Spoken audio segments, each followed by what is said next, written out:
Hello.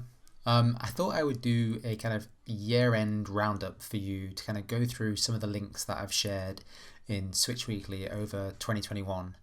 And it's not necessarily a year in review of what happened in Nintendo, more a kind of look back over some of the interesting links I've shared throughout Switch Weekly and some of the popular ones as well that people have tapped on and read and enjoyed. So I thought I would just go through some of them and kind of give my thoughts on them as we went along, and it'll be fun. I imagine it'll be quite a long video, so settle in. If you're not familiar with the newsletter, because this was a Patreon exclusive, but I may well share it with everybody. If you're not familiar with the newsletter, it's over at switchweekly.com, and every Sunday I send a list of like what you need to know about Nintendo from the past week, and a look at what games are coming out in the next 7 days, so you're kind of always up to date on what's happened and what's coming next. So yeah, basically I send it out to over about 8,000 people at the minute, and obviously I always share kind of reviews, news and things like that, but also like opinion pieces and like predictions and rumours and stuff like that. So this is a look back over some of the top links of 2021. I've put in, if I've figured out how to do it, chapters for like each month if you want to skip around, and all of the links that I mention are in the description below, but that's a lot of links, so yeah, prepare yourself for that. But if you do want to find them, they are there. So I guess we should jump into January. Right, so first things first, in January, what do we get? This story here from VGC, who are really excellent by the way if you're not following their work, reports on how like a data miner suggests that a Switch Pro is on the way in 2021. Obviously that wasn't the case. After much speculation, we all thought it was coming. Instead we got the OLED variant instead. Better battery and blah blah blah. Yeah, there was a lot of reports of like there might be new system of chips. So although all the details weren't right on new hardware, we did get some new hardware in the form of the OLED. Yeah, here we go. Look, it's claimed that this model definitely has an upgraded display, which kind of I guess was a no-brainer. But in terms of 4K and the new system of a chip, that never came to pass. So who knows? The Switch Pro might still be a thing, but we're not there yet. Anyway, so that was in January. In other January news, what do we have? One modder discovered Nintendo's most advanced Mii's hiding in Zelda Breath of the Wild. This is one of those things, isn't it? It's kind of wild to me how years later, despite what, it was 2016, was it? 2017 when Breath of the Wild came out, and we're still getting stuff like this. New discoveries being made. Yeah, here we go. Mii expert here. Turns out NPCs in Breath of the Wild use an advanced version of the Mii format.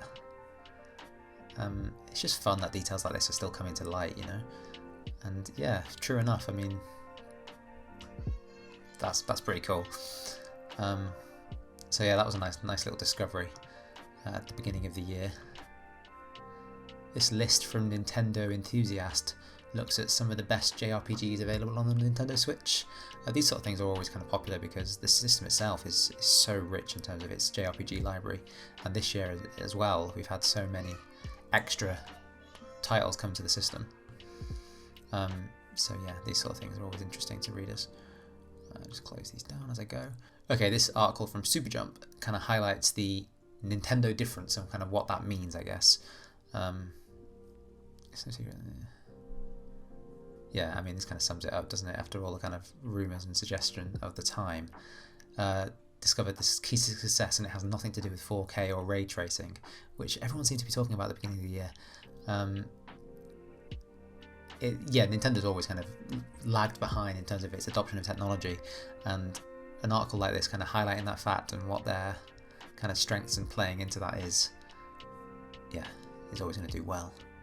Tech Radar shared some predictions for the Zelda anniversary, and predictions probably, let's have a look, what did they say, because it's come and gone, hasn't it?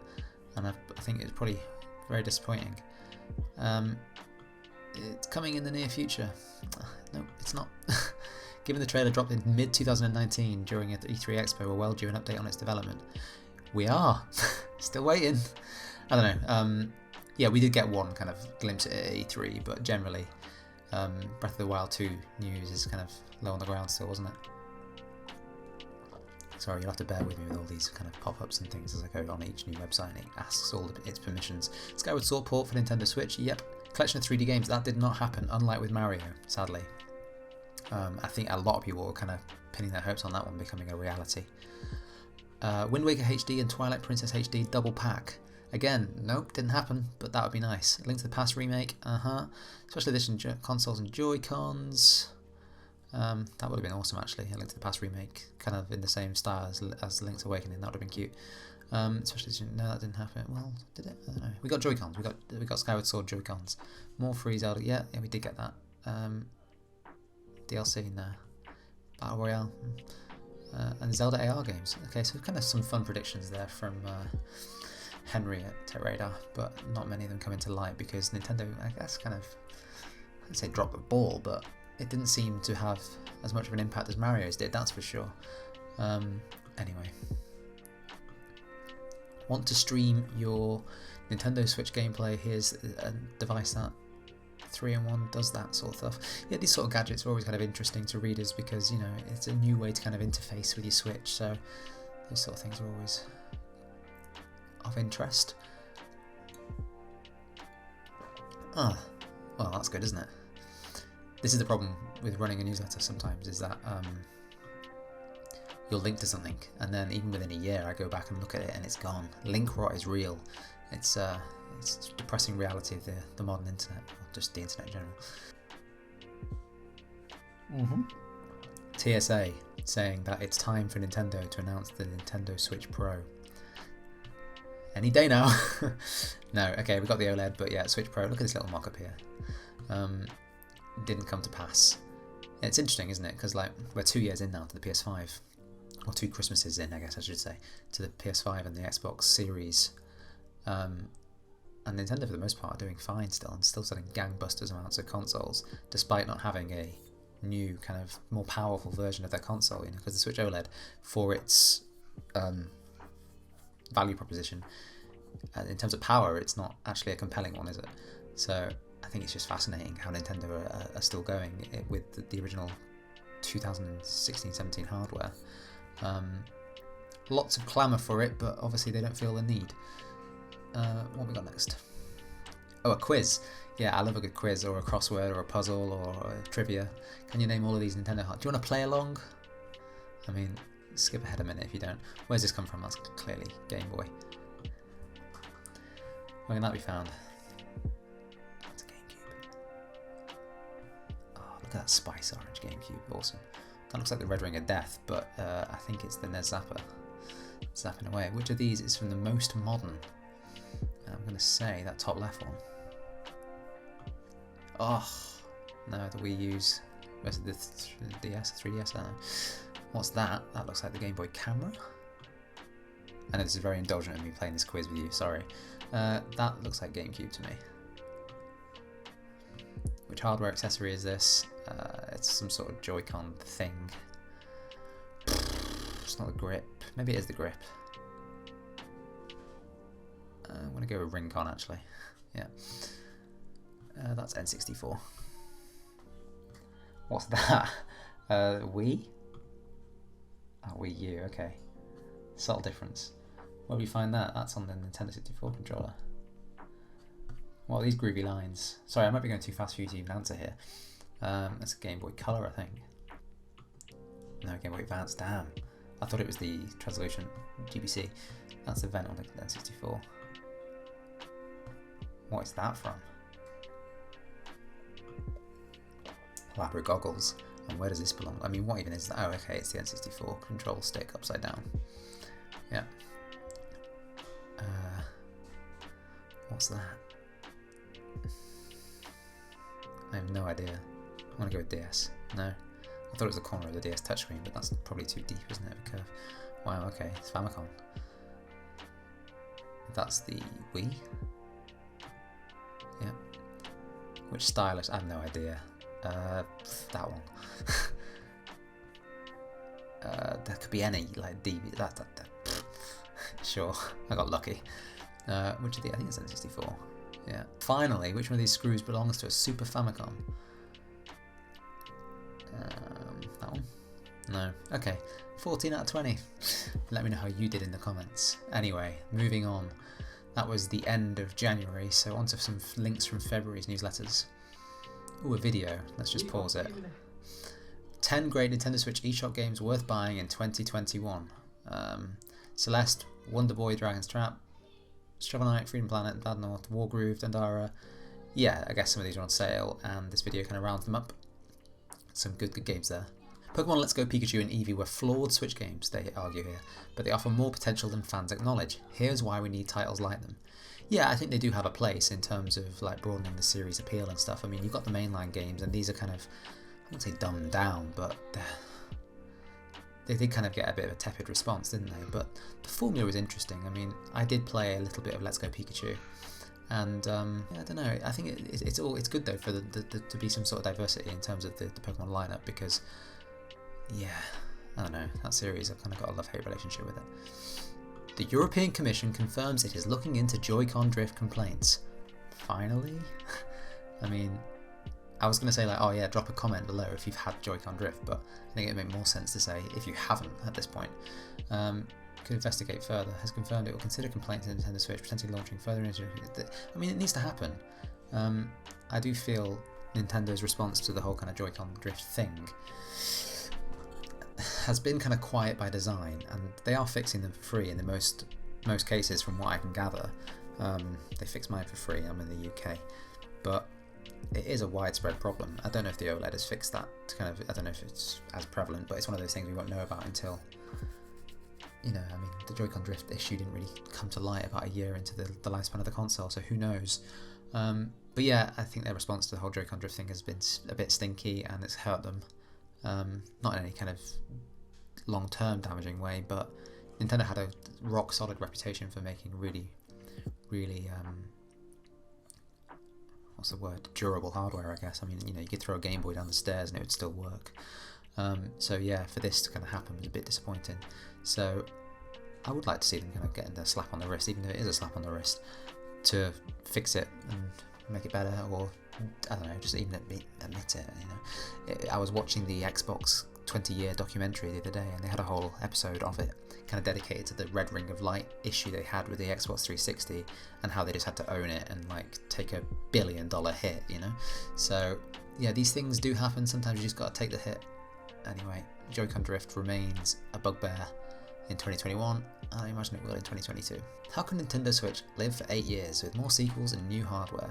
An opinion piece here from Christopher Dring, looking at kind of how Nintendo sales have continued to be great, and they have been throughout 2021, in fact. So it's how they kind of draw that out, isn't it? I mean, on the State of Switch survey that I run every March, I ask people how long they expect the Switch to be around for, and I think in 2021 the answer was like for another 6 years or something. So for them to say how can it live for 8 years as a platform is a question worth asking, because the appetite is there for it as a platform. People love this kind of hybrid setup, but yeah, we're now in the 5th year of the Nintendo Switch, so the hardware may be starting to feel a little bit tired for some. So this kind of article just explored what Nintendo could be doing, and kind of off the back of that, it was interesting to see the president of Nintendo, Furukawa, answer questions around the kind of company's plans for where they see the Switch in terms of its life cycle, and he answered as such that they see it to be kind of in the middle of its life cycle. So that would take us up to like 2025, at least 26, if they see it to be that. Yeah, I mean, it's got a really impressive back catalogue now, and the evergreen titles like Mario Kart 8 and Animal Crossing are just, they're not going to stop, are they? And yeah, growth in China. Nintendo has time on its side when it comes to surpassing the performance of the Wii. I mean, yeah, I mean, by the time you're reading this, watching this, sorry, the console will have surpassed its 100 million mark. So they've had a good year, and the Switch is doing rather well. What we got next? What Breath of the Wild 2 could learn from Immortals Phoenix Rising. Now, I haven't actually played Phoenix Rising, but I know the Ubisoft game, which kind of dropped in price really quick, as these things tend to do, drew a lot of inspiration from the original Breath of the Wild. So this article here kind of explored some of the kind of new ideas that it had and how Breath of the Wild might want to creatively borrow from some of those, I guess. Next is this article from Superjump. Ben Shelley looking at Wargroove and whether it's the kind of Advanced Wars successor we all hoped for, because it had been so long since we've had a new Advanced Wars game. The kind of hope was that this would kind of scratch that itch, I guess. It's not one I've played, but I know it had a lot of love when it did come out. I mean, it's rather charming looking, isn't it? Yeah. But we've had since news that one is on the way. Super Mario 3D World is the closest to a Super Mario Bros. 2 sequel we'll ever get. I mean, that kind of makes sense, doesn't it? In terms of its, you know, four characters, you can kind of all play it in different styles, subtly at least. No, that makes sense. Yeah, I didn't play 3D World when it came out on the Wii, so I did did play it when it came to the Switch this year, and I had a blast with it. I really regret sleeping on it the first time round.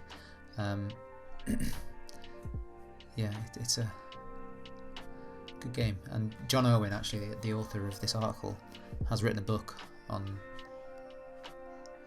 Super Mario Bros. 2, which is worth checking out. In fact, here we go. Yeah, I love the cover art for this, it's great. Anyway, moving on. Where are we now? All of the Legend of Zelda games ranked. Now, Keza McDonald at The Guardian here is braver than I am. Putting out a list like this is always going to be a contentious thing, so let's just go down to the bottom and see what was number 1. I mean, Breath of the Wild, I kind of have to agree with that. Majora's Mask, Ocarina of Time, I guess, depending on who you'll ask, it'll always be one of those two in their top 3. Link to the Past, yeah. Wind Waker, I love Wind Waker, it's one of my favourites. Twilight Princess, I'm not too hot on. Link's Awakening, the original. Swordford's Adventures is pretty great. Minish Cap is totally underrated. Not enough people play that. I've not played Spirit Tracks. Skyward Sword I have played this year. Yeah. I don't know if you agree or disagree with that list, but no CDI games though. Weird. Want the best Zelda experience, you'll need a Wii U. I mean, that's still true to some extent, isn't it? Because if you want to play the likes of Wind Waker in HD, you're out of luck. But yeah, okay, that makes a kind of compelling argument, doesn't it? Here's all of the Zelda games that you can play on the Wii U. I mean, it's just, I mean, look at all them games, man. Yeah, even Link's Crossbow Training is on there. Yeah, not enough Zelda games on the Switch. Just in general, in terms of backwards compatibility, it's all a bit naff, isn't it? Oh yeah, this year Nintendo launched this kind of new concierge service in North America, at least, I seem to recall. And you can basically set up an appointment with somebody and they'll help you kind of go through things or any questions you might have. I know, like, Rebecca Valentine here took it for a spin, the service, and just wanted kind of to have a chat with somebody about what to play next. And they went through a bunch of demos. He recommended a bunch of demos and stuff. And she actually did learn something, which, you know, so it's an interesting service. It's kind of, I've kind of forgotten it existed, to be honest. So yeah, like I said earlier, the 35th anniversary of The Legend of Zelda, and here Chris Scullion kind of goes through some of the kind of highlights of the series and why it's important, I guess, and how it's kind of gained its space in history. You know, kind of, yeah. Here's another one from Superjump, and when it loads, you have to excuse me. Why I adore Nintendo's failed console. The Wii U is Nintendo's worst-selling game system. Yeah, and not quite. Virtual Boy wants to argue with that, but hey. And yeah, it remains a truly magical experience. Not convinced. I thought the Wii U was generally a bit naff. I hated the gamepad, and it just felt cheap. But it did have some fun experiences on it. But thankfully, most of those have been kind of brought over to the Switch now. The kind of, I guess, the kind of tragedy is things like this, a kind of asynchronous play with the two screens. You can't easily be replicated. I mean, they could do it with the Switch in terms of like playing handheld and having the stuff on the telly, but they don't seem to have done that much. Zombie U was pretty great on the Wii U. But yeah, this article kind of looked back over why it was kind of misunderstood, maybe, I don't know. Another article here from February looking at the cost of Switch games. Skyward Sword cost $10 more after a decade. Yeah, this was a bit of a contentious thing, really. When Nintendo announced that Skyward Sword was coming to the Switch, the HD version, it was basically a tenner more than it was back when it first came out in 2011. I mean, there is inflation and whatnot, but I guess this article is basically saying we've come to expect this from Nintendo games. They hold their value really, really well. Nintendo evergreen titles, they just, it's one of those things that as a Nintendo fan, you just kind of have to price into your expectations of what, how you're going to. I mean, most games on other platforms drop prices so fast, but it just doesn't happen with Nintendo stuff. Yeah. They've kind of cultivated that high quality kind of bar, and whether you think it's true or not, they've convinced people that it is the case. Yeah, Pokemon Legends, Arceus, everything we know so far. People are hungry to know more about this game, and it's surprising how it's so soon. And I don't know, when this was announced, I just felt I was really surprised that it was coming out so soon. Anyway, this kind of article here was just kind of showing off some of the early screenshots and stuff and the trailers, and letting people know what to expect, really. This is a PDF that I shared in an issue back in February, and it's the complete development history of The Legend of Zelda, and it is rather comprehensive. 159 pages here, going through. I mean, yeah, if you want to know anything about The Legend of Zelda, this is a really good read. It goes through the kind of development history. I mean, look at all these maps of the overworld and stuff of each game. It's superb. I mean, like I said, all the links are in the description. You are going to want to check this out if you haven't before, because it is a real labour of love looking over the series, and it's kind of like inspirations. I mean, yeah, here you go. Look, Twin Peaks, anyone? Yeah, anyway, that's well worth checking out. Finally, for February, IGN. Yeah, I mean, it felt like everyone celebrated apart from Nintendo. Ain't that the truth? What do we get? We get Skyward Sword HD. We got a new Game & Watch. And not much else, really. Yeah, it would have been nice to have seen more, but hey, it is what it is. So yeah, moving on to March. As I've already mentioned, in terms of like Christopher Dring and his kind of opinion piece on how Nintendo can stretch out the lifespan of the Switch, Nintendo were again talking about it in an interview with Nikkei. It's a big topic, and what we should do next. It's 4th to 5th. Press the giving it longer. Yeah, I mean, Nintendo are in no rush to kind of move on to the next thing. That's entirely obvious. They want to nurture what they've got and like be really careful about whatever move it is they make next. Make sense? So, Bloomberg reporting on we're going to get a new model basically of the Switch using a Samsung display, 7-inch panel, starting in June. Yeah, these reports were thick and fast in the summer. It's time to normalise giving up on games early. I agree, and this is kind of something I've come to appreciate as I've gotten older over time. It's just with any media, whether it's a book or a movie or a series or a TV show, you don't owe it to anybody to finish it. And the same is true with video games. I mean, it's like with books now. I'll give it like a 10% rule. That if I've read 10% of it and I'm still not feeling it, just give up on it. No one cares. It doesn't matter. And if you're just not into it, I mean, I hard agree on this one with Kate here at Nintendo Life. Look, she never finished Minish Cap, and you can't make me. But sometimes you just get a taste of it and you get the idea and you're like, okay, I get it. I mean, even if you're enjoying it, you don't need to see it through. I mean, and I guess that resonated because lots of you Switch Weekly readers tapped on that one and read it. Nintendo is missing the potential of Switch Online. Here's what I'd like to see. These sort of opinion pieces always kind of do well because I think everyone has their own kind of take on what their bugbear is with the Switch Online. Whether it's not having virtual console, or the pace at which games are coming out on the NSO, or like the fact that cloud stuff is gated behind paying. Yeah, I mean, what does this one want? More legacy content. Yeah, I think we can all agree on that.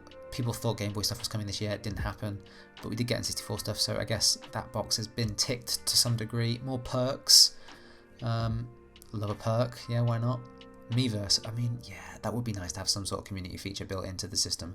But the whole approach with the Switch has always been a really slimmed down kind of operating system, UI, etc. That's why we've still only got black and white themes, so I can't see that ever happening. So yeah. Next up was the State of Switch survey. This is the thing I run every March, February, March time. Just kind of checking what people think about Nintendo's console year on year.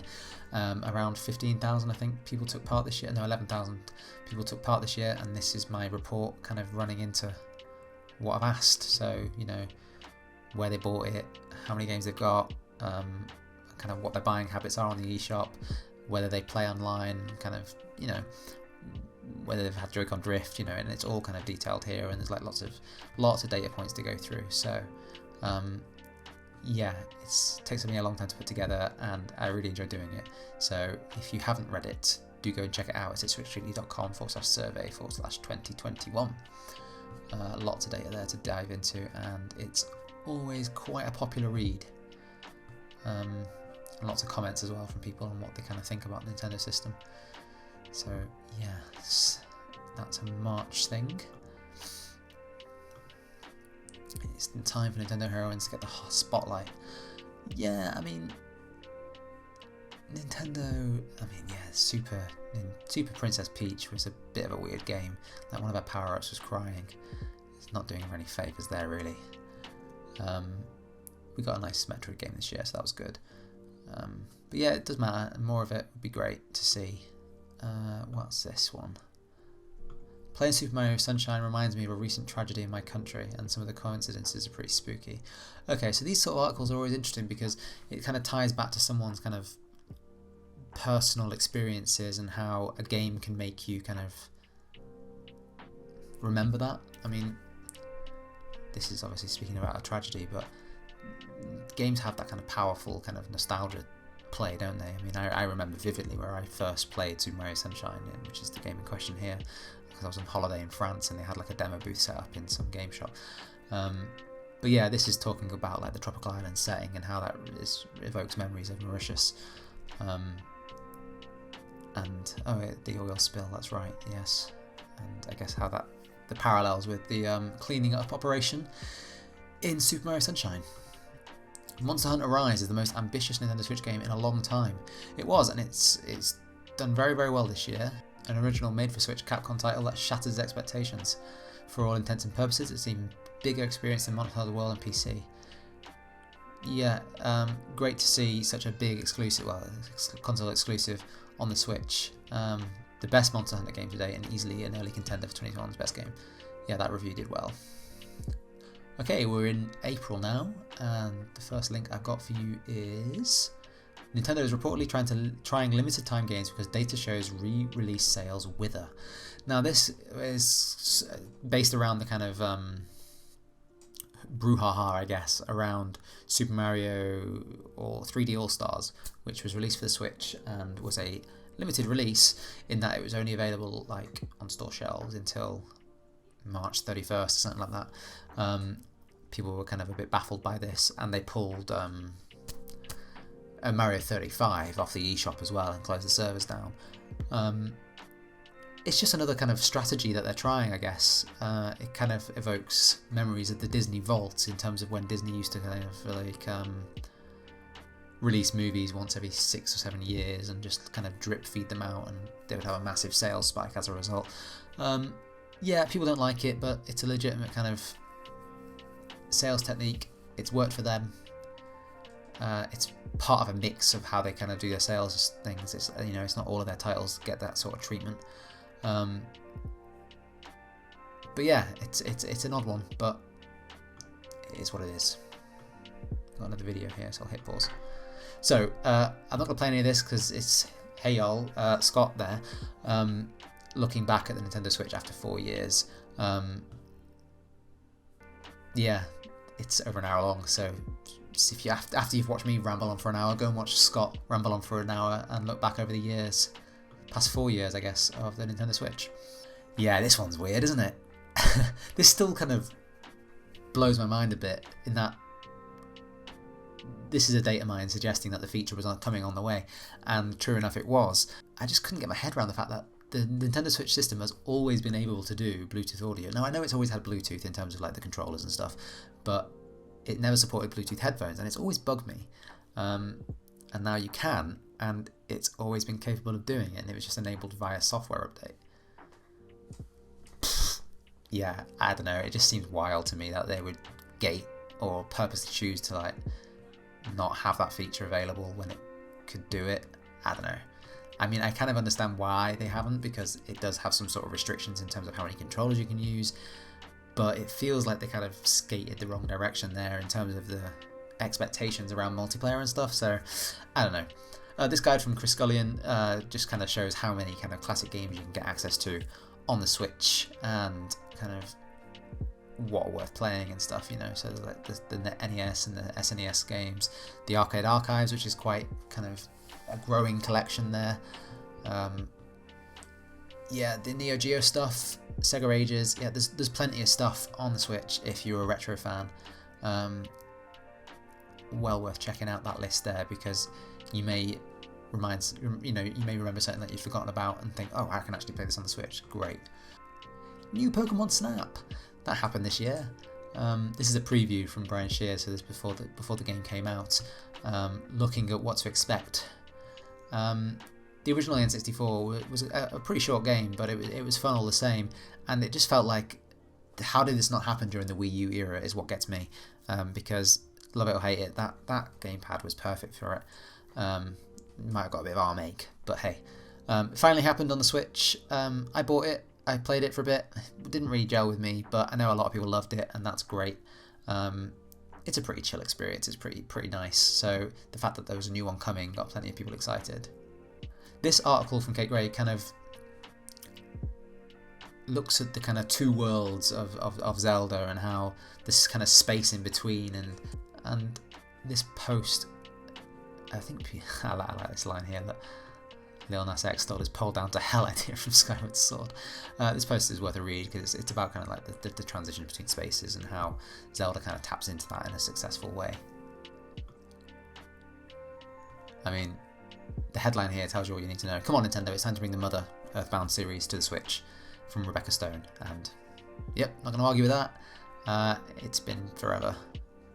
15 years since this conversation began with Reggie Fils-Aimé. So yeah, still waiting. Moving on to May now. Why most Switch ports are getting better? Well, I think the reality is aging hardware, and if you want cross-platform games and experiences, then if you are going to have them come down to the Switch, essentially, there are corners going to be cut, you know, to make things happen, which is why we've seen more cloud games kind of coming to the Switch this year. To be honest though, like a lot of the Switch ports, you know, they do great jobs. But yeah, they're not getting better anytime soon, and it won't happen with the hardware being what it is. Yeah, this is an interview here with, I believe it's an interview with Doug Bowser and Furukawa, looking at kind of Nintendo's expansion into kind of other mediums, so like films and theme parks and things like that, by Harry McCracken, and yeah, how it's important for the company not to get distracted from their core kind of tenet, I guess. But I think Nintendo are kind of cautious about this sort of stuff. They know where their bread is buttered, and this kind of article kind of explores that, and how Nintendo, you know, even through all these kind of like apparel and merchandise kind of partnerships, don't just slap their name on anything anymore. Well, just in general, you know. Sorry, a cat wants to come and say hello. So yeah, kind of the brand extension stuff is what this article's about, and exploring how kind of Nintendo handles that, and how they kind of approach those things, and what kind of considerations go into the decisions they make around that sort of stuff. Here's one from April, but I shared it in a May issue, about how Animal Crossing fans are reaching breaking point. A year on since the kind of New Horizons smashed out the gate at the start of the pandemic and everyone was playing it, and how the kind of appeal of the game was wearing a bit thin at this point due to a lack of updates. And I think that was a valid concern at the time. This is from April, like I said, and a lot of the people were kind of like, well, now what do I do? Because I don't think the updates came as quickly as people had liked.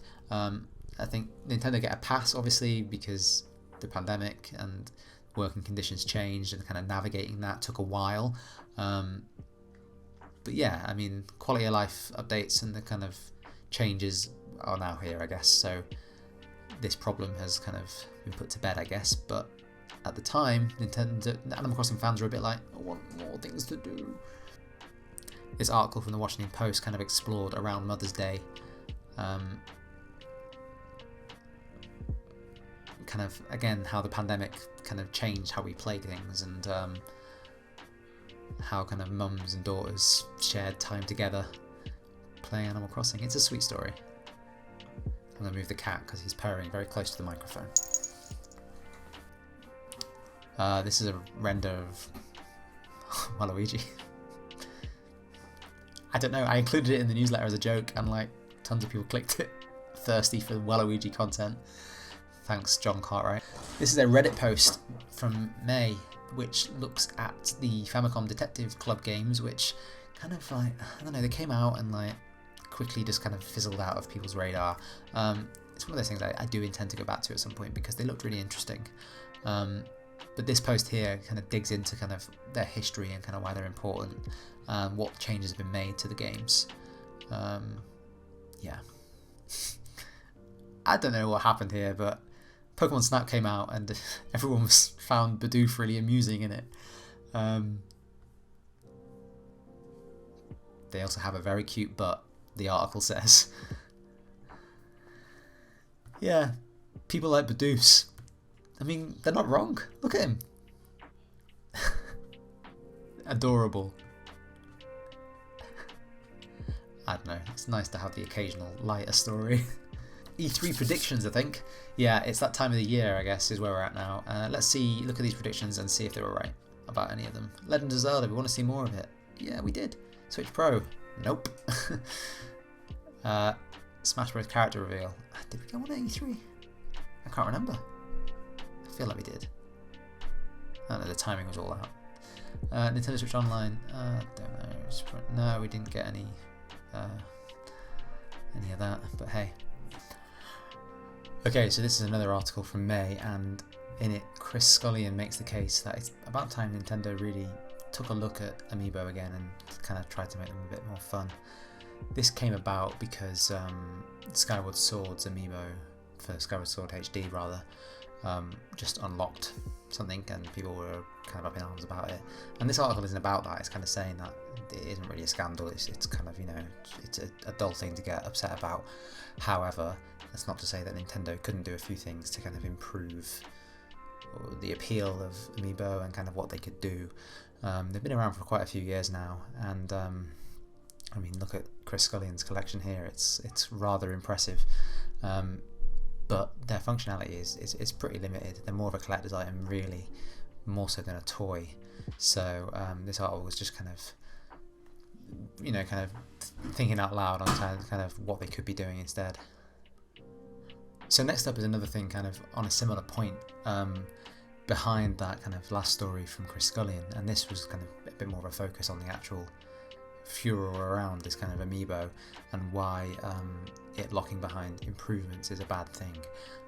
It's not something I personally agree with because, I mean, as it turns out, I mean, hindsight's a wonderful thing, isn't it? But as it turns out, the fast travel that this Amiibo enabled is essentially kind of useless because there were terminals everywhere in the game for you to kind of fast travel anyway, so it wasn't really that much of a feature, which kind of, you could argue, goes both ways, doesn't it? I mean, it's a bit of a non-feature, but it's also attempting to lock something behind a feature. Yeah, anyway.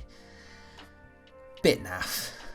But yeah, this is here, these improvements shouldn't cost more money. I would say it's a trivial thing to get upset about, but I appreciate the point being made all the same.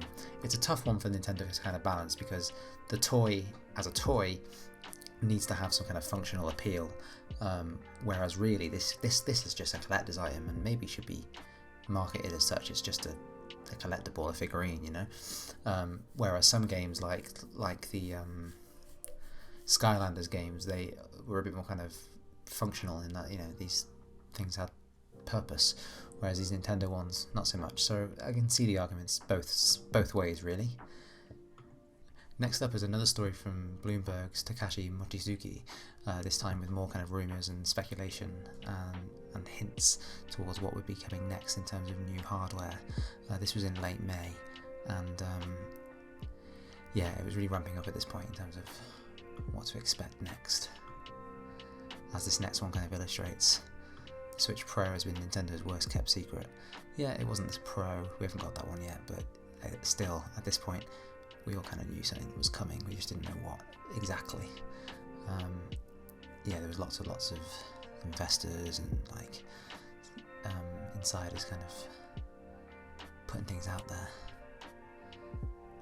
I still think we're going to see something else from them because it needs to happen, but it's how long of a gap they give it between the OLED model to make it feel like those people weren't fleeced. I don't know. Protocol kind of went the other way when everybody was talking about this next hardware revision, saying that Nintendo doesn't really kind of need to do it. I don't know if I totally agree with that now, like 6 months on, but at the time, after the year they'd had in terms of the huge success with Animal Crossing, I think it was a worthy argument worth making for sure. They've added a little note here at the beginning saying the announcement of the OLED in July, but this article from May was basically making the case for how Nintendo were doing amazingly well. I mean, here you go, best-selling console for 29 months in a row, going really, really well, and kind of why that's been, and despite new hardware from both Microsoft and Sony, Nintendo were just going solid and strong. And although I'd still say that, you know, that's the case and Nintendo should always chart their own path, I do think the hardware is starting to feel a little bit tired. I don't own an OLED, so I don't know how much that kind of helps the feeling of like looking past the kind of tiredness of the hardware, but either way, I think it's a point worth making. Next up, we're on to June, and Nintendo Life, all the staff kind of got together and made some predictions for E3, so let's just see what they said. Breath of the Wild 2, yep, we did get a look at that. Bayonetta 3, Metro Prime 4, Switch Pro, the ratio of new games to remakes. We've seen a lot of remakes and sequels on the Switch already. Will we see anything new this year? And the one that everyone expects, Splatoon 3. Yep, that happened. And then here we go, these are the fun ones. Ring Fit 2, Return of the Virtual Boy, Nintendo gets into NFTs. Mother Trilogy Anniversary Collection, only on Switch Pro, rude. New Super Mario Bros. And Sonic game, okay. And a HD version of freshly picked Tingle's Rosy Rupee Land, with a Tingle amiibo that costs £30. I'd be down for the Tingle game. Back from the Dead, I'd love a new F-Zero, but no. Hey, if you wish for it long enough, it'll happen. I mean, it happened with Pokemon Snap, right? And what do we have here? Star Fox Adventures, Diddy Kong Racing, Control. Okay, yeah, it'd be nice. The next indie darling.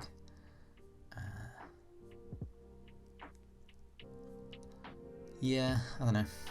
Lots of wishes there. 10 GameCube games we need to see on the Nintendo Switch. This was shared. This is an April article that I shared in June. I don't know why it was so late to share this one with you, but Paper Mario Thousand Day Door. I mean, yeah, they need to just really release that one anyway, just to stop it being so darn expensive on eBay or whatever. Time Splitters 2. I mean, we're getting a new Time Splitters, I believe.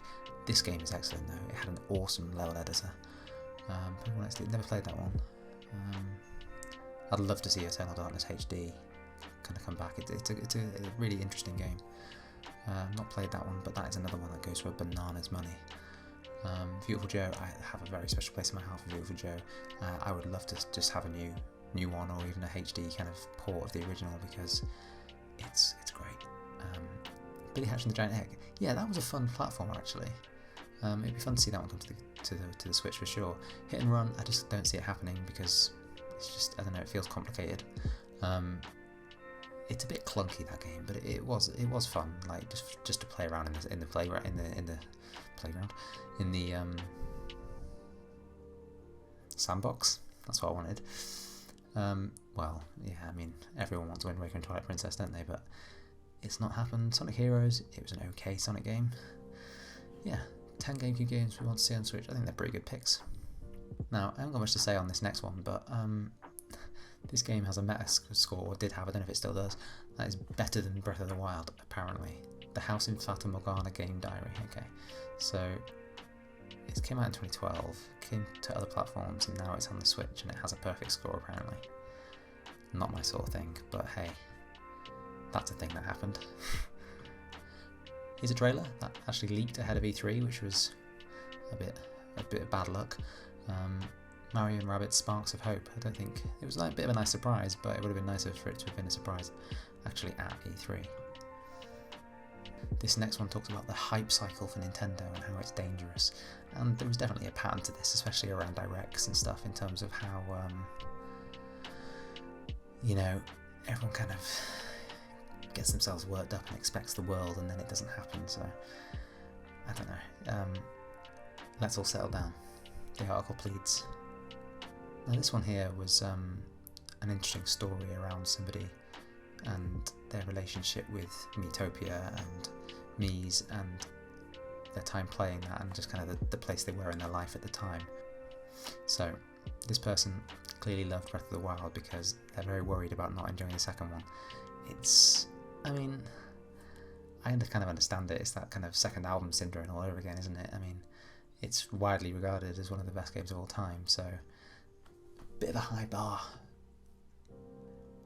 This is another one about Breath of the Wild 2. This one saying, I hope it keeps its weapon durability. And I'm with Imran on this one. I kind of agree. A lot of people hated it. There's quite a vocal group of people kind of like saying that they hated the fact that these weapons broke on you eventually. But it was such an interesting design choice and a kind of controversial one, but I liked it because it just meant that you have to try things and like mix it up, and you can't just get one weapon that you think, oh, I want to stick with this, and it's a good all-rounder, you know. You had to improvise, and it kind of ties into that kind of concept of the whole game about being one of improvision, you know, because of the whole kind of physics and kind of chemistry system of you know, chop this down, and you know, the wind does this and the fire does that, and you're always experimenting and playing in Breath of the Wild, and this kind of ties into that in a way, and I do hope they don't get rid of it. I agree. I think it would be a shame if they kind of gave up on that, because despite the kind of backlash to the weapons breaking and stuff, I was for it. Next up, a video from me, and let's try and find a still where I've not got my mouth open in such a terrible way. Yeah, just a quick video from me saying what the critics thought of Mario Golf Super Rush. Kind of middling reviews. I mean, it reviewed well, but generally, this is a bit weird. It's kind of like Inception, isn't it? I've got my room behind me, Anyway, yeah, it reviewed okay. I bought it. Didn't really gel with me. The single player was just felt a bit flat. I mean, it was perfectly serviceable, you know, it was enjoyable enough, but it didn't really punch through. So yeah, one of the disappointing releases for me this year. Now, with the announcement of Metroid Dread, there was a lot of thirst and hunger, essentially, and kind of rightly so, to kind of play the old Metroid games. And as many pointed out, Nintendo really make it a pain to kind of revisit these games. In terms of officially replaying them anyway, that is. I mean, you can't just go onto the eShop and play the previous entry Fusion, you know. And this article kind of highlighted that, and said how the Nintendo kind of compare to like Microsoft and Sony in terms of their back catalogue and stuff. Rightly so, I think. I think Nintendo could do better. This is a quick one. Nintendo killing off an online lounge feature from their app. Okay. I mean, it's one of those things that gets people clicking because it's like the curiosity around what kind of value you are or you're not getting from the online service and what everyone wants it to be and what it isn't. I mean, people have said for years they'd rather just have voice chat native on the system or Discord integration, and them killing this off is like just kind of them admitting that they know it's a bit of a damp squib, you know. Anyway, this next one is from June, but I shared it in July, so we're now into July. Breath of the Wild is the best designed open world ever made, and yeah, I agree. This is from Kirk, when he was back at the Gamer. He has since moved on, and he talks about the rain, which is another thing that a lot of people don't like. And again, it goes back to what I was just saying previously about Breath of the Wild's kind of focus on improvisation, and the rain is part of that. It's a pain when you're trying to get somewhere and it starts raining. and you've got an objective in your mind and you want to get up this hill to go do it, but then it starts raining and you're falling down time and time and time again. It's really annoying, but you have to improvise and you have to find a different route or go a different direction or do something else. And that's partly what happens a lot of the time, is that you'll walk off somewhere and you'll end up doing something else. And that might annoy some people, but for me, I kind of love it that you just get lost and go on a tangent and then end up doing this, that, or the other. And I kind of hard agree with what Kurt's here saying, that the rain kind of makes it one of those things you just kind of have to work with, as you would in, yeah. Next we got a review for Doki Doki Literature Club Plus. So it's a hard game to talk about here. Not my sort of thing, but I know it was one of the bigger releases this year, so that's probably why that got some interest. Capcom here did an interview talking about how Monster Hunter Rise has been successful, kind of what their plans are for the series beyond that, with Monster Hunter Stories 2. Yeah, interesting read if you're into the franchise. Here's a list on Nintendo Life of the best LGBTQ plus Switch games. Some really interesting little games here actually, and they've all got their kind of own unique style, I feel. Celeste is excellent, and you should play that for sure if you haven't. But this is a good list. Some really interesting games here. There's a page 2 of more. Dream Daddy. I love it. Speed dating for ghosts. Yeah, really unique list of games here that if you're looking for something a little bit different, then all worth checking out. It's a bit of a news story here, just saying that you can get the new dock, purchase it separately if you want to. The new dock is nice and curvy at the edges if that's your bag. So if you want a fresh looking dock or just a spare, then yeah, you can pick it up on its own. The title of this video has not aged well at all, because it's me basically talking about the Switch OLED and how it doesn't have Bluetooth audio either, and that's a really big oversight, and I'm really annoyed that it doesn't have it, because it's like, come on. It's funny looking back at this now, because like I was so annoyed about it. But yeah, the Switch OLED does now have Bluetooth audio, but it didn't at the time when I made this video. Anyway, Digital Foundry do excellent work, and this is no exception. They do a great video, and there's a right up here as well, looking at the Switch OLED hardware and just kind of giving their critique on how the new panel is in the display, and kind of whether it was like, as good of an upgrade as it could be, ultimately landing on not so much. Bit of a missed opportunity. Andrea Sheeran at The Gamer talking about Zelda's Dungeons. It's one of those things that I've noticed throughout my whole time writing Switch Weekly, is that whenever I put anything in about Breath of the Wild, it will always get people interested, even now, years on. It's one of those games that just has such staying power. And yeah, I do wish that in the sequel there are a bit more of a traditional kind of fleshed out dungeons, because although the shrines were great, the dungeons, so much of like what they call the champions, they're all a bit vanilla. So yeah, I'm hoping to see a bit more of an in-depth dungeon in the new one. This one talking about the price of the Switch OLED basically, and how I'm not really sure, I can't remember what the kind of point of this one was, but I seem to recall people being a bit apprehensive about the price of the Switch OLED and how the original model didn't kind of move down with it when it came out in any significant way. It did get a price cut, a small one in Europe, but that's not really the whole picture. Now this is an interesting one, because this rumour has been doing the rounds since the Switch was a thing, really. And this article here from VGC is just kind of reiterating that it is done, and it's just ready to go. Since this article back in July, I've heard suggestions saying that Nintendo may now release them individually, remastered. So 1, 2 and 3 is like individual games, as opposed to like a trilogy package, which they've done in the past. So it'll be interesting to see which way they go with this. But this claim saying that the trilogy as it was on the Wii is done, I can believe it.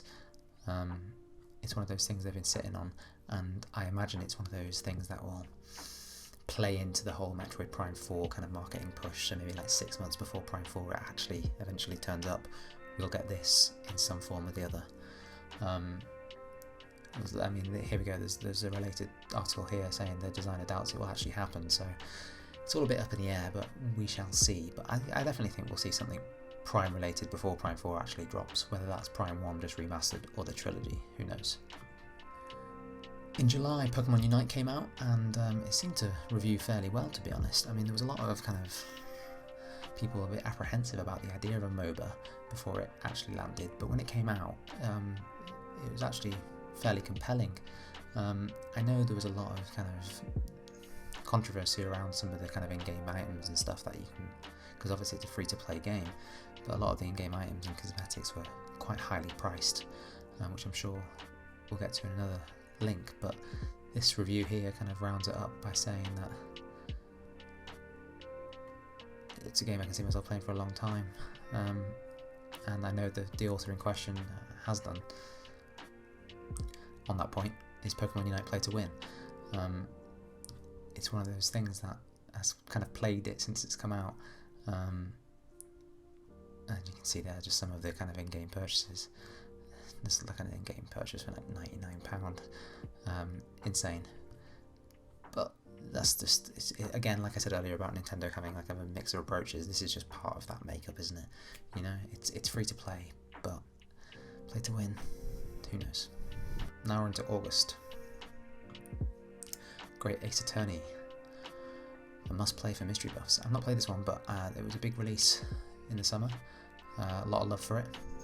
Great games. The whole series is excellent, so no surprise. Quick one here. Everything that has happened since the Activision Blizzard lawsuit was filed. Now, it's not something I paid a great deal of attention to in Switch Weekly because it was very fast-moving in terms of what was happening during the summer. So this article here, which kind of neatly tied everything up and kind of told readers what they needed to know if they hadn't been paying a great deal of attention, was a good roundup of kind of what things had or are happening, and it's a story that's ongoing now, really. It hasn't resolved itself in any kind of satisfying way, so we shall see where it goes. Hopefully they get some sort of satisfying resolution over there. Kotick out, I guess, is the end game. Rebecca at Twinfinite shares 5 things she's still not a fan of now Skyward Sword HD was out. The combat, a bit tricky to discuss the combat because yeah, it's whether you like the motion or not is kind of what it comes down to, I guess. Repetitive areas, imprisoned battles, Empty Sky, yeah, I kind of agree with that. Story pacing, yeah, I mean, I've been playing a lot of Skyward Sword this year, and the pacing is a bit, I don't know, it just feels a bit uneven. Here's another Bloomberg article just kind of detailing how their stocks have gone back down, and they're going to do some buybacks of their shares. Business story, but they sometimes tend to cut through. People like to know how the company's doing overall, you know. This is a hands-on preview of the Switch OLED, and you can see the kind of keyword there is where conflicted. Is it worth swatching out if you already own a Switch? I'd probably say no. I mean, I haven't got one, but for those coming to the Switch now, it's just a no-brainer, of course. It does look nice. Here's another one from Twinfinite, just announcing their financial results for the quarter in the summer. Tough compare, I guess, when you're looking back over the year before when Animal Crossing came out. So there's a bit of a dip, but in terms of sales and stuff, they're doing well. Like I said earlier, anything Breath of the Wild, you're always interested. This was no different. There's a mod pack here, basically, putting ray tracing onto the game, and it does look rather good. I mean, let's just see, can we have a quick look here?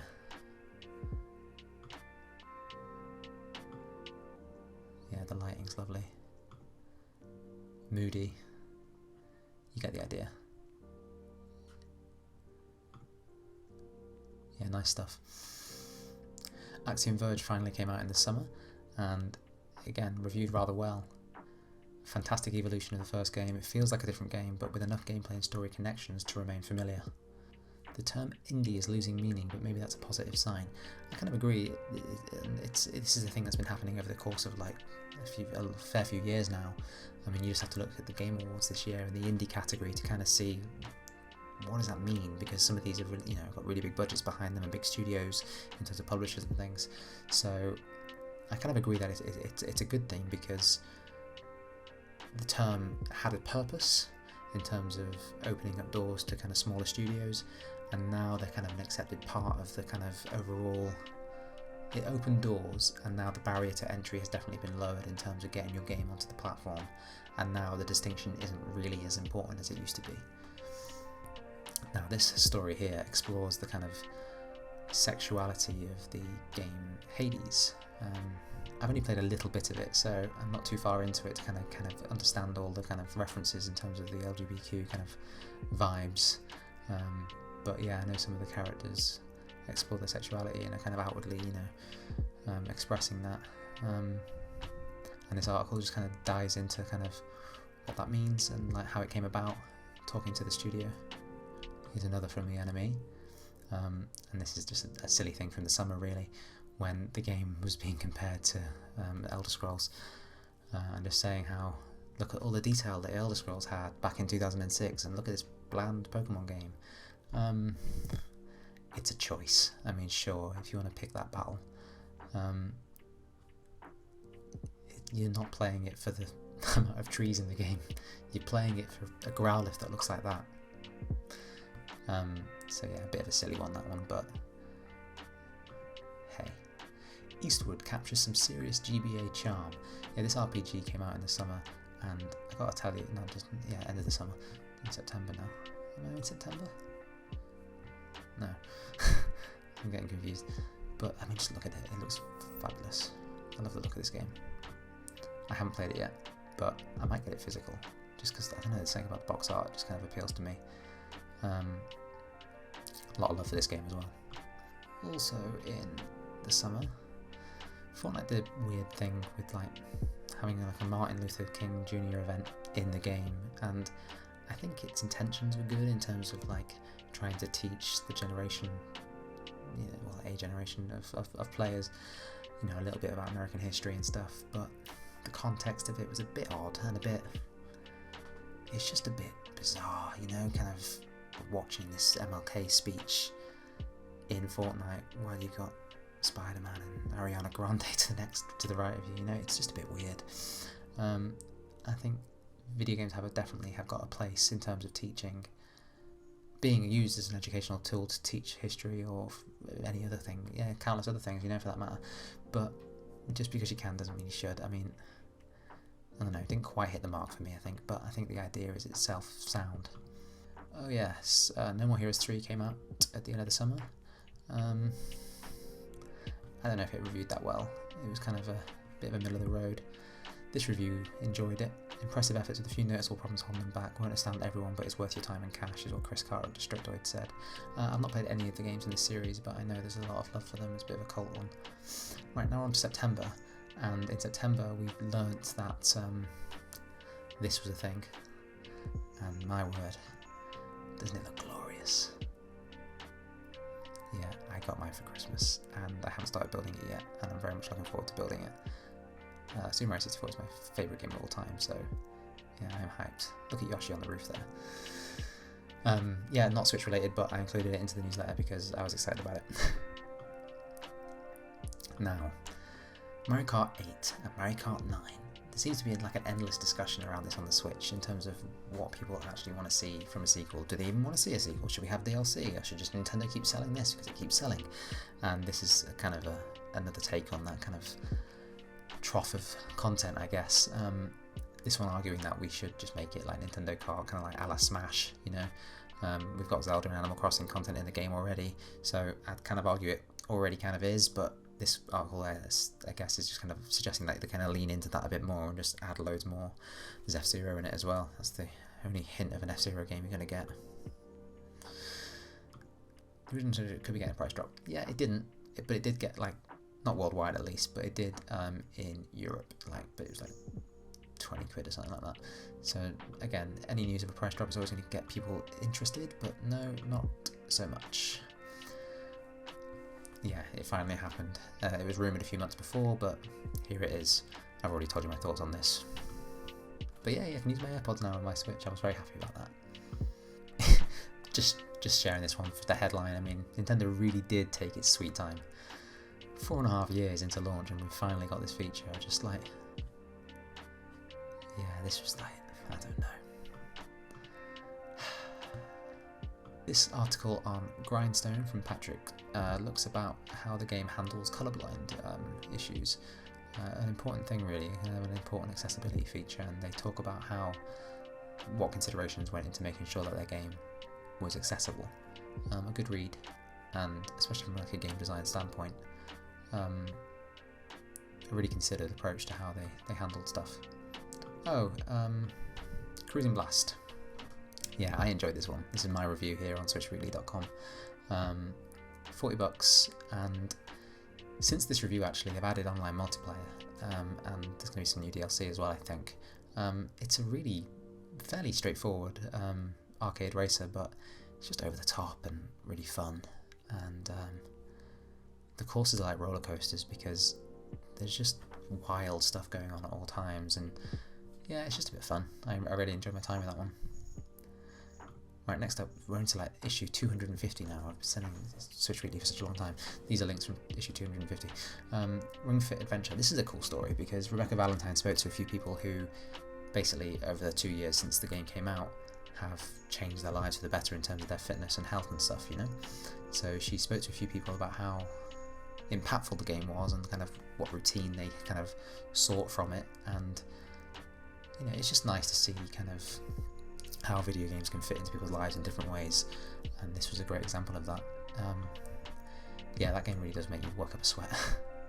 Nintendo has an exciting 2022 plan. This article from September just kind of looks at what's on the slate already in terms of confirmed stuff. So we've got like Pokemon Legends, Bayonetta, that new Kirby game, Splatoon 3, that new Mario and Rabbids game, and hopefully Breath of the Wild 2 at some point. So yeah, I think there's plenty to be excited about next year, and this article was just kind of looking at that. We got news that we're getting N64 and Mega Drive stuff on the way.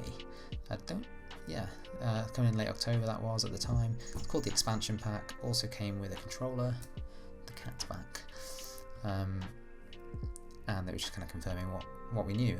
Cool to see this initial lineup. Winback was a bit of a weird one. Mega Drive, no one really expected to have that, but it was nice to see it turn up. As for where you stand on the expansion pack and whether you think that's a good value is another story, but I've signed up for it. I've barely used it. I'm playing Paper Mario, that's been added now.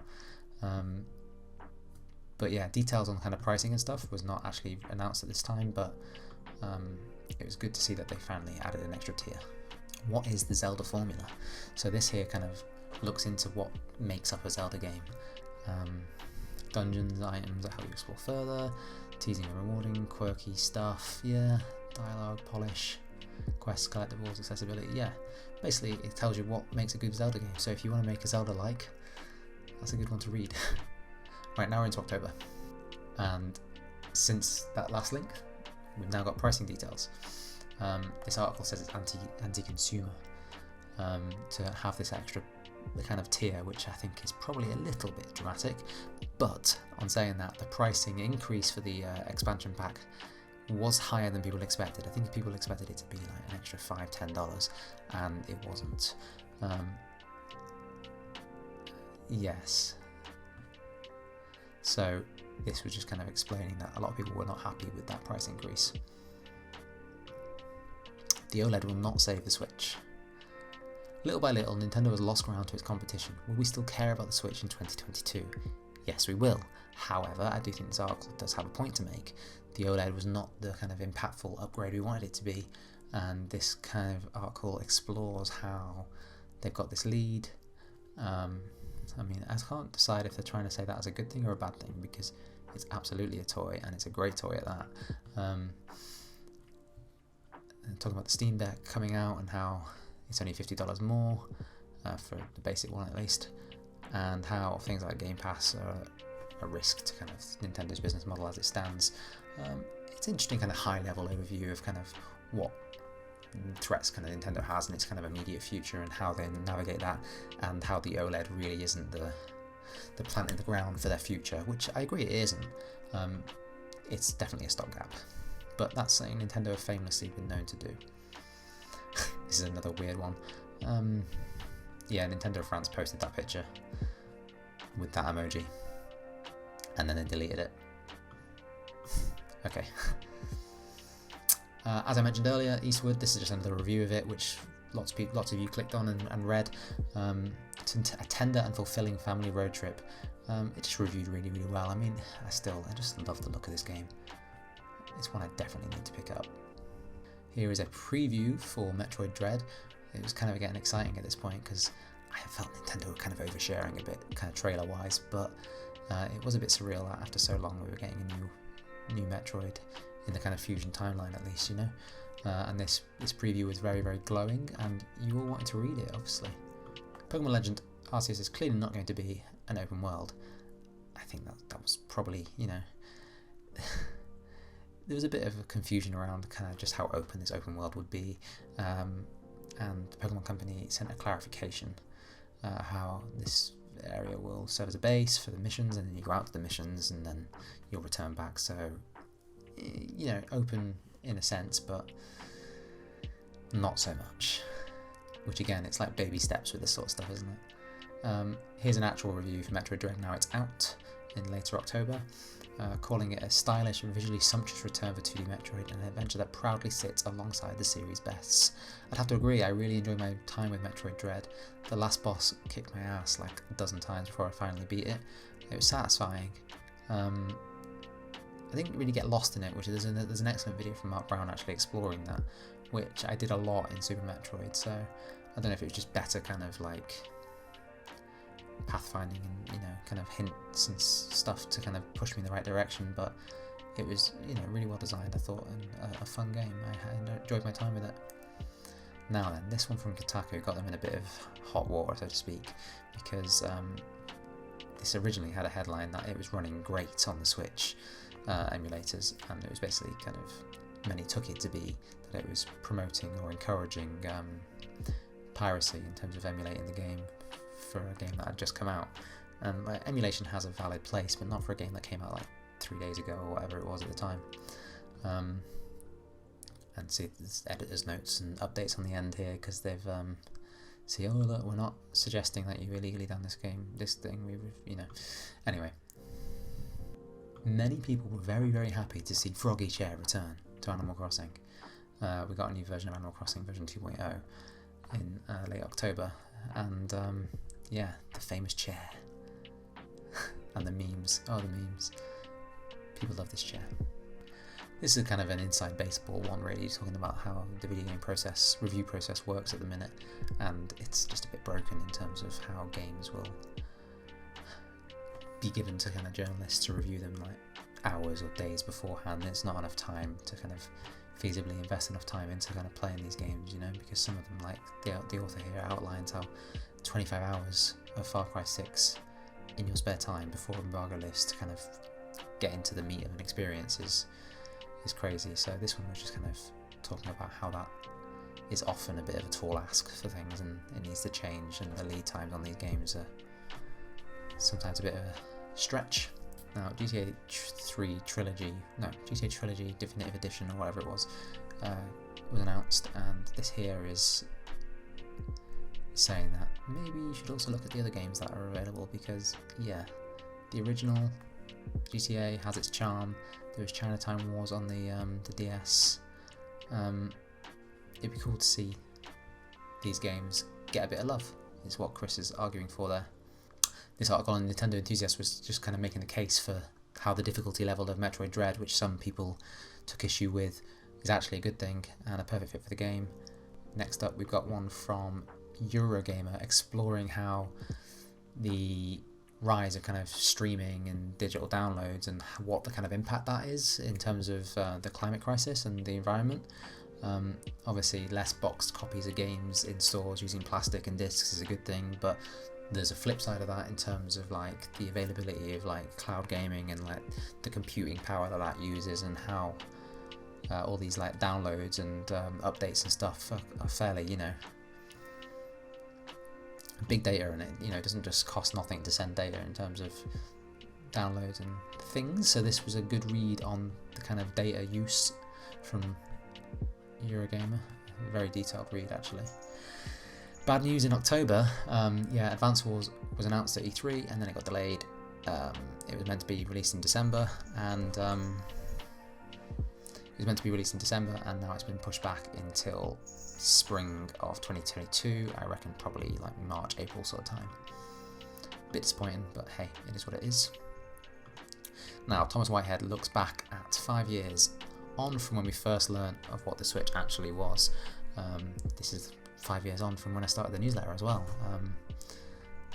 This first trailer here was showing us, this is our first look at the Nintendo Switch. We see this guy playing Breath of the Wild in his apartment, and then we get introduced to the Switch name, and then we see somebody playing like Mario Odyssey and playing at the airport. There's the kickstand. Where is she? Where's Karen? On the rooftop. Here she is. Yeah. It's been 5 years since the Switch was announced, and this post here just kind of looks back at the kind of pre-release hype cycle and how it worked out for them in the end. Nice kind of retrospective read there.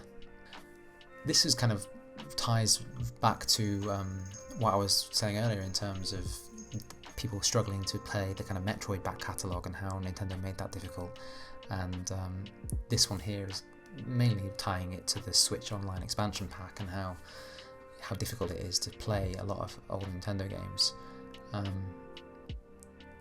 It has some fair points in here actually, but yeah, it's all part of Nintendo's plan, and whether we like it or not, we're just here for the ride.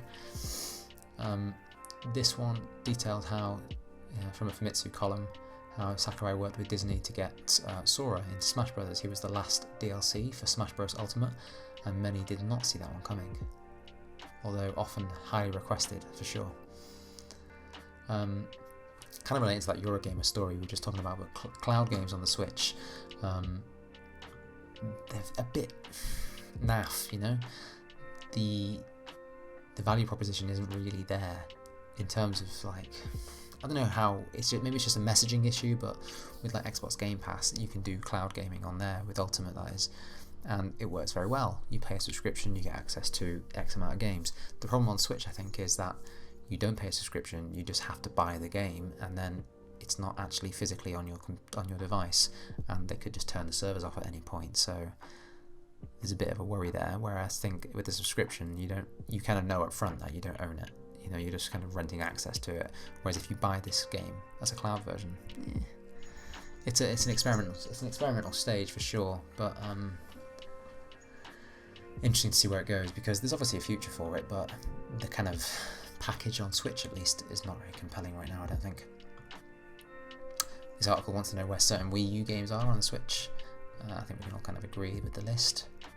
NES Remix 1 and 2, Yoshi's Woolly World, Rainbow Curve. Yeah, okay, fair enough. People love to see those sort of ports coming over, don't we? Unsighted is the best Metroidvania of the year, this review here of a multi-platform game. It's not one I've paid any attention to be perfectly honest with you, but it highlights how the combat is really satisfying. It's got really, good upgrade path and stuff, and people who really love Grief. Great art design, solid character writing, strong combat, stellar puzzle, and well designed lesbianism. There you go. Takes you about 10 hours to complete. Worth checking out if you're into that sort of stuff. Now, this article over at VGC looks at a list of like N64 games which you'll probably never see come to the Switch Online service. We've had rumours for ages that GoldenEye may or may not happen, but I don't think so. As for this, it's again another licensed game here with WWF. Clay Fighter is just a really odd game. It's kind of probably a bit inappropriate now. Not sure. Oh, this one's kind of a sponsorship deal in terms of the person inside. That one's already on the Switch. Yeah. Pro Skater, licensed music. Yeah, that's a big part of Tony Hawk. 1 and 2 needs a peripheral, of course. So yeah, you'll probably never see any of those on the Switch Online service. Super Mario Superstars return to form, save for one baffling, painful feature. Yeah, it's interesting in Mario Party, the original, like, there was a lawsuit about rotating your palm on the N64 controller as a result of people hurting themselves. Mario Party Superstar reviewed fairly well, and obviously it leans on nostalgia quite a lot, but yeah, it seems to be one of the better entries for sure in a series that I've kind of ummed and ahed on over the years. Now this one's from a friend of the newsletter, Jay Rooney. This is a massive, massive article, and if you're into Lovecraft and like Cthulhu and what's his name? I can't remember his name now. H.P. Lovecraft, yeah. This here is just like a list of 13 games, kind of, which all kind of have Lovecraftian themes. So yeah, a real big piece of work here. If you're into Lovecraft games, then Jay's got you sorted, because this list here goes through like over a dozen of them, making recommendations for which are good and which not. So, and yeah, just before Halloween, so pretty apt. Now we're into November. This is a short interview here with Sakamoto around Samus Dread and how he plays his Switch. Quite a brief interview, but interesting nonetheless to hear from people behind the games at Nintendo. This list on Kotaku highlights what you should be doing in the new update.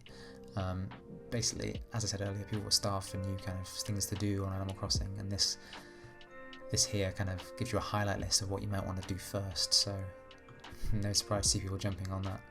News story here saying that Nintendo are going to invest more in their development and in their online infrastructure. Hearing that they're going to invest in their online stuff is always welcome, because I think that's one of those things that they can always do better on. As for games, great, it's great, always good to see Nintendo investing more in their game stuff, because it means they're feeling confident about where they're currently positioned. Shin Megami Tensei 5 came out in November, and was it late? Yeah, November, that's right. And this review here was pretty damn glowing of it. It's not something I've played, but I know it reviewed rather well, and is a pretty darn impressive game. It's one of those things that it was announced originally back like 5 years ago when the Switch was announced, and it's finally here. And this one just, I think, got attention because of the headline. I mean, the guy's called Bowser. Yeah, a prolific kind of modder and hacker, and yeah, time caught up with him, I guess. Now, the Excellent Deku Deals is a website where you can go and find out like details on like eShop sales, and there's other platforms as well, and it has an excellent search function and lots of cool things. If you don't use that site, then you should check it out. And this is an interview with its creator, Michael Fairley, just kind of running through how he runs the website and kind of what his beef is with the eShop and how it's evolved over the years. A good read, kind of behind the scenes of the website. Okay, I mentioned a few links back about the GTA trilogy and it coming to the Switch, and how it was just a bit of a disappointment, really. The performance was just not where it should be, and really surprising considering the usual polish that you get on Rockstar Games, you know. I was really looking forward to this and really wanted to replay GTA 3 because it's one of my favourites. I avoided picking it up. I mean, just look at that rain, it's terrible. Performance issues really did kill the enthusiasm for this one, unfortunately. Maybe I'll revisit it once it's had a few patches, but until then. Now, Damien ponders if Nintendo will abandon the kind of hybrid console for its next machine, hybrid concept rather. I can't see them doing that, but you never know with Nintendo. I mean, they're onto a good thing, that's for sure, but one thing is for sure, you can never count on Nintendo to stick to the path they're on. So I think it makes, it's a point worth pondering, because it's never a guarantee, is it? I'd like them to stick with it, and I'd like it to be backwards compatible, but the GameCube celebrated its 20th anniversary this year, and this is an excellent read on kind of how they saw it. People that basically worked on the console, and like Nintendo insiders, or worked like on marketing or on development and things like that. This is a really worthwhile read around the kind of history of that console and how it came to market and where it was positioned and how it was perceived, you know. A really, really worthwhile read. The GameCube was 20, the Wii was 15, and Alex runs through some Wii games that should probably come over to the Switch. Mario Strikers Charge, yeah, we're overdue that, aren't we? Yeah, some decent choices here for sure. I'd like to see Corympia Corrin? I can't say it right. It was just kind of tilt game anyway. Black and Wiki was fun. Yeah, some good stuff there. Some good suggestions. Here's a review for Pokemon Brilliant Diamond and Shining Pearl. Not so shining. Yeah, this one reviewed fairly middling for a Pokemon game. I know a lot of people didn't like the kind of chibi look, but I mean, it is what it is. But I mean, this review here kind of says the art style is a bit of a downgrade. I think it's perfectly fine, perfectly serviceable remake, but didn't exactly set the world on fire. Here's another from Nintendo Life, actually, Death's Door. This one kind of snuck out of nowhere for me, and kind of everyone seems to be talking about it, and it's one that you should definitely play. I mean, this quote here: a modern classic utilising old gameplay ideas in a new setting to make for a short and sweet experience you won't want to miss.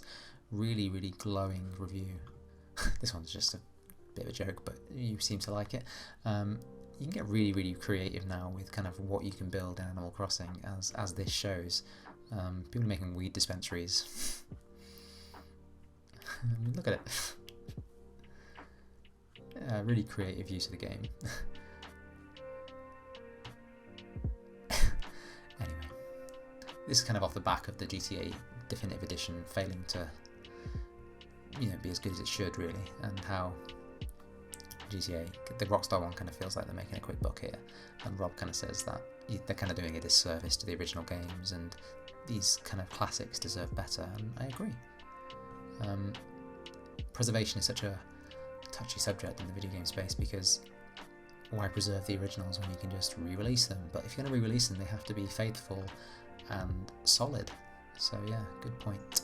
Okay, we're into December now, and this Kickstarter raised like $1 million in like a day or whatever it was for a new GameCube controller, and it looks lovely.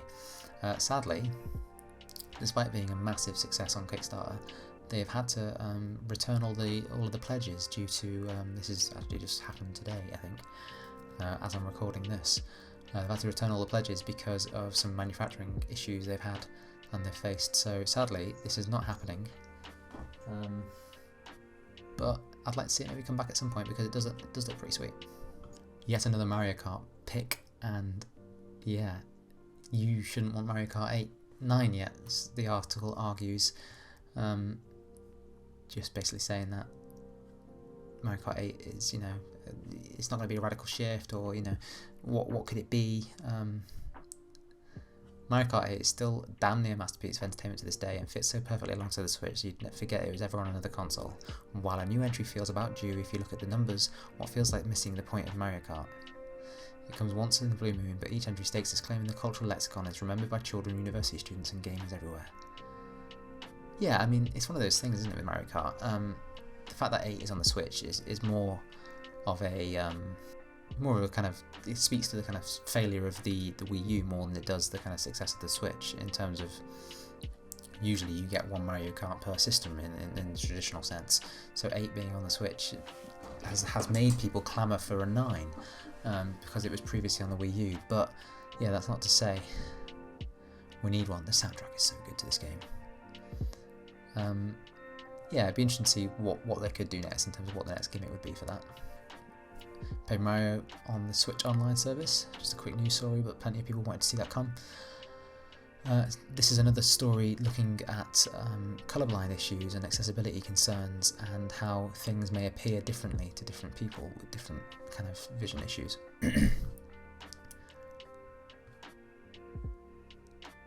Yeah, a good reminder for developers really to kind of take it into consideration. Now this one is a lockdown story about how somebody became pretty obsessed with Smash Bros. Ultimate, and it's one of those things, like, I remember last year there was a lot of kind of lockdown stories around like Animal Crossing and the kind of power it had, and this was kind of in a similar vein really, just kind of saying how there's a sense of community around Smash that was nice to have when we were all locked away. This article here from Polygon looks back over some of the biggest games of 2021, including of course Metroid Dread. These sort of things are always kind of popular because it's nice to look back and kind of have a reminder of what came out in the year, as this here illustrates. Eastward, Great Ace Attorney, Mario Bowser's Fury, Pokemon Unite. Yeah, lots of good stuff. Let's just scroll on the bottom so we can see what number 1 is. Inscription, not played that one. Chicory is on Switch now though, that's good. This article here is about a company trying to make new Joy-Cons and custom ones. Just a nice story with an accessory maker. Nintendo loses the court case over eShop pre-order restrictions.